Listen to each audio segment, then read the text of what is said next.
Hey folks, this is Kyle Keogh with some training from today.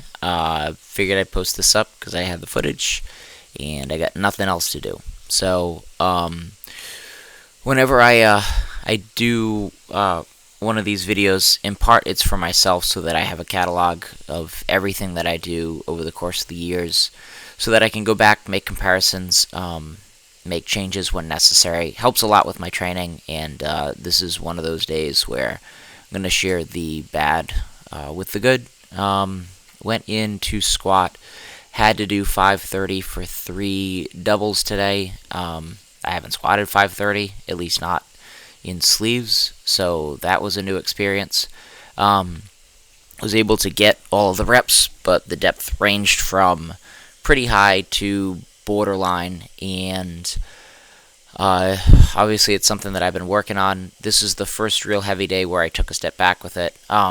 The only thing that I will say is the number that I chose for today was probably about 15 pounds too heavy, and I should have just done some lighter doubles, but didn't know that going into it. It's very hard because I have to program pretty aggressively, because I have to assume a fast rate of development, and sometimes that gets tricky because sometimes I'm just not quite ready for a particular number. So that'll be something that I work on in the future. The next heavy day, I will probably just go ahead and take the numbers down, just enough so that I can really focus on the depth.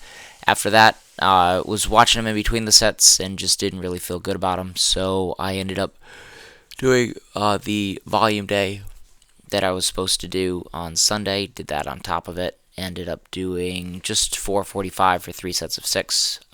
This couple of weeks ago would have been really rough. I think there was a 450 for a 3 sets of 6 day, a heavy day that I stopped after one set because it was really pretty rough. But on this particular session, I kind of cruised right through them, especially after the first set. Once I watched that one and realized I got to work on it a little bit more, really started focusing on my depth and got it to a point where it's okay. Honestly, for me, the problem is, especially once I start training pretty heavy, I have next to no chance of hitting depth unless I release my hips and drop into the hole. And if I'm slowing down as much as I am on a lot of these early reps, I'm just not going to make it. So it's something that I have to figure out how to do.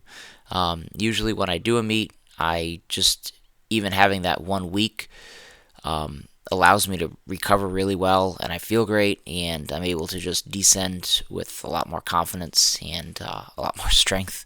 But of course, I don't want to rely on that. I'd like to train at an acceptable depth year round, so that continues to be the ongoing struggle for me. A lot of things that I've fixed with my lifting and with my approach to lifting over the last few months that have paid off and have gone really well. The depth is still something that I'm going to be working on. I'm probably, with my stance with, going to be working on it for the rest of my life. It's probably always going to be borderline, so I'll probably be talking about it a lot, but it's something that I try and focus on every session now because I know it's an issue, and I know at this meet the judging will be pretty strict, so I gotta be ready for that. Anyway, keep checking in. I will have another video for you over the weekend.